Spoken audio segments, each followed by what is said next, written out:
when people see my weekly photos of challahs on Facebook, they assume that I'm an expert and that I've been baking for years. I actually baked my first challah in October 2014, just over 2 years ago. And I know women and even some men about my age who've been baking almost weekly for decades, and no one considers them to be experts. We've learned this year that social media does strange things, so go figure. So people also assume that I am a baker, and far from it. I'm a cook, which is a very different thing.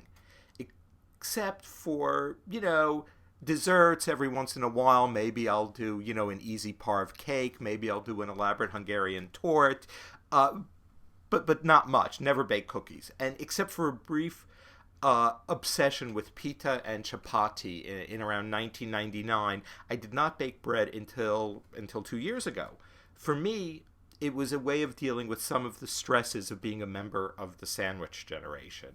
And I found myself awake at 2 a.m. on the morning of, I think it was October 2nd, 2014, which was the day before Erev Yom Kippur, the day before, a full day before Kol Nidre. And I just couldn't go back to sleep. And I decided to make babka. We had the ingredients, and I had never made babka before, and it came out pretty well. So the following Friday, I figured, let me try and make challah. And this was Shabbat Chol Hamoed Sukkot. And so I made challah. It was then our practice to buy challah at Silver Moon Bakery and only Silver Moon Bakery. And though I'm not super observant, something seemed off about stopping on the way home from shul on the second day of Sukkot to buy challah for Shabbat that evening. So I decided I would bake it. And, I'm not sure what halachot I may have transgressed in the process. And I don't think we've bought challah since. Now, I did not draw on any family tradition of baking challah, and I certainly did not learn from my mother, who used to say, I'm no Betty Cocker. Rather, I learned the old-fashioned way from a cookbook, and actually Maggie Glazer's Blessings of Bread, and I recommend it to anyone who wants to get started with challah baking, and also to advanced bakers. And, frankly, it took me a while to get the hang of it. I tried out some different shapes, and then finally, under the guidance of Sarah Jacobs, I came to realize that stubby braids made better loaves.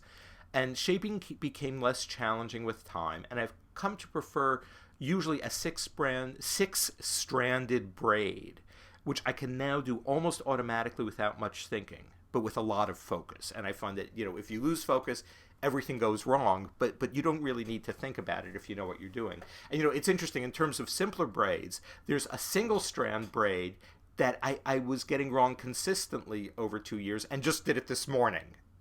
So it takes time. And I also experimented with different kinds of dough and also with sourdough. And, I now have some starter with which I have what I call like a close but occasionally contentious relationship. And it contains absolutely no store-bought yeast. When I make sourdough, it's strictly, natural yeast from the grain and from the air.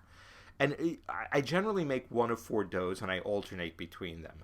A yeasted egg challah, which is, called the Chernowitzer, and which is my favorite, and it's usually the most popular of the ones that I've cooked for guests and others. A sourdough egg challah, a sourdough Lithuanian water challah, which is sort of really crusty but not at all sweet and not eggy, and a yeasted, very rich but completely unsweetened and eggless olive oil challah, which is my daughter's favorite. In addition to these, I also occasionally make pan de calabaza, which is a Sephardi pumpkin challah, sourdough churek, which is an unsweetened challah from Rhodes, but which contains eggs, and Zach's mother's challah, which someone sent me by email, which is sort of a slightly different version of the sweetened yeasted egg challahs. People ask me for my recipe. And although I can scan and photocopy from a cookbook as well as anyone can, I also explain that challah baking is not so much a recipe as it is a part of your life. Every week I'm faced with the choice of making a yeasted or a sourdough loaf, and I usually actually start thinking about this the Sunday before.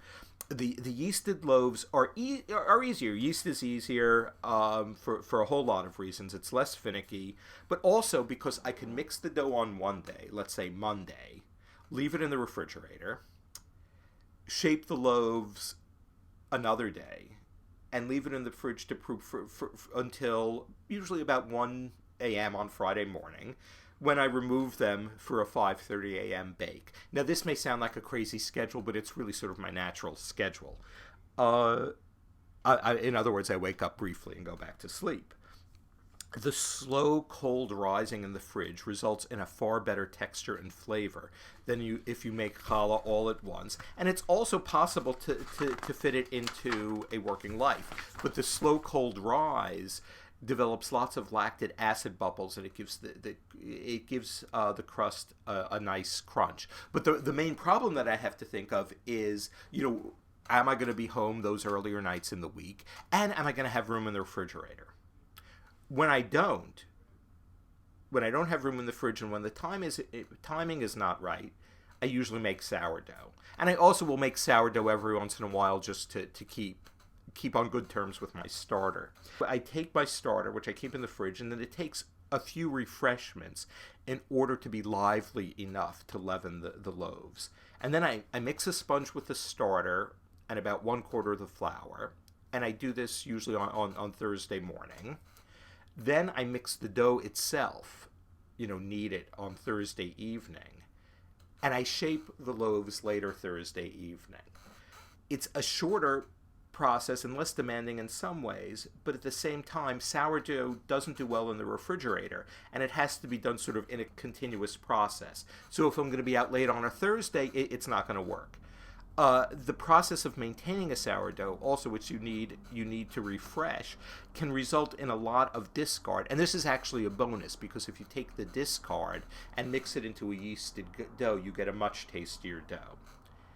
And actually, I mean, once you get the hang of this, nothing can be simpler.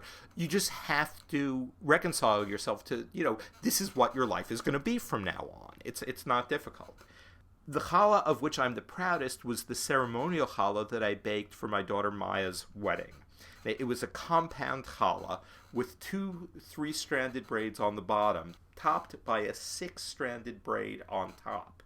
Each braid weighed about a pound, for the total of 12 pounds. I mean, it was enormous. We had to empty out our fridge to let it rise in the fridge, and it barely fit in the oven. I had to get a special pan. It was far from my best challah, though. First of all, because of timing issues, I had to bake it Thursday morning for a Sunday evening simcha. Also, because of the weight of the 6-stranded braid on top of 2 separate braids, it sort of sank, as it cooled when I took it out of the oven. The next time, if I'm ever blessed to do this again, not for Maya, I hope, I'm going to do a single flat braid on the bottom, which will support the loaf on top a little bit better. Now, so what makes the bread a challah? It's not actually that it's sweet or that it's braided in a certain way. The loaves that we call challah probably evolved in early modern Germany, about 500 or so years ago. Rather, challah refers to the dough that was separated in biblical times and given to the priests for food, sort of how Buddhists put rice in a monk's begging bowl. After the end of the temple cult, though, the rabbis mandated the continuation of the practice. But instead of giving dough to the priests, a blessing is recited, and a small amount of dough is separated and then burned. I've been doing this for most of the time that I've been baking challah, but I have to say that I find the process to be spiritually completely unsatisfying. Perhaps not surprisingly, given the course of Jewish history in the 20th century, I found that my kavanah during this process had much more to do with the Shoah than with memories of the temple. And in fact, when I was thinking of memories of the temple, I thought of the temple burning when I was burning the dough. It didn't have to have much to do with a kavanah of gratitude and abundance. And so, in addition to taking challah, I've also taken to giving challah. I was trying to think about when this started, and I think this is how it happened. My mother passed away earlier this year in May, and I've been going to Morning Minyan and saying Kaddish.